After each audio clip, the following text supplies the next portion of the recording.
안녕하세요. 법무법인 기성수석 변호사 이준 변호사입니다. 제가 다루는 사건 중 좌절해 계신 분들에겐 희망을 드리고 일반 시청자분들에게는 피해를 입지 않도록 예방을 하셨으면 하는 마음에 오늘도 변호록을 기록하고 있습니다.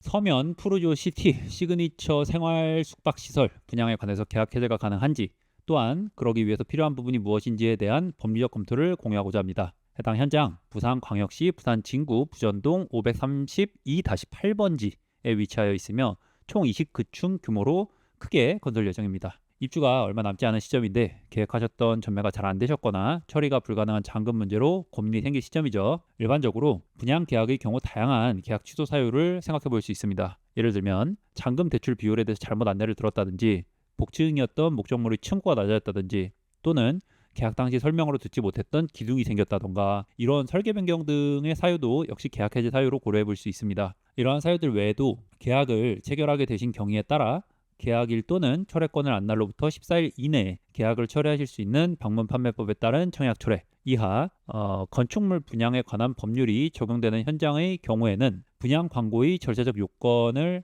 흠결로 하여 이것을 원인으로 계약을 취소를 하게 되는 경우도 있는데요. 이 사건 현장과 같은 생활형 숙박시설의 경우 아직도 종국적인 해결책이 마련되지 않은 그 뉴스에서 유명한 실거주 문제, 또 여전히 잔존한다 할 수 있겠습니다. 이 현장에서 당장 잔금을 치를 수 없거나 또는 계약금을 포기를 하더라도 계약을 취소를 해야겠다 생각을 가지시는 분들은 본인의 경우가 위에 해당하는 경우에 그런 것은 아닌지 이것을 좀 고려를 해보셔야 될 것 같습니다. 또 하나 있죠. 잔금을 내야 할 시점에 항상 문제가 되는 게 중도금 대출인데요. 중도금 대출 은행의 반응은 소비자와 은행 사이의 각자의 상황과 이해관계에 따라 모두 각양각색입니다. 이러한 중도금 대출을 잘 풀지 못한다면 자칫 채무불이행자 명단에 등록되어 종국에는 개인 회생을 진행을 하셔야 되는 아주 난처한 상황이 발생할 수 있습니다. 따라서 이런 상황을 막기 위해서는 계약을 취소 또는 해지하셔야 할 분들의 경우에는, 첫째, 내가 정말 이 계약을 해제를 해야 되는지 이 부분에 대해서 한 번 더 생각을 해보셔야 됩니다. 둘째, 만약 그렇다, 내 잔금 못 낸다,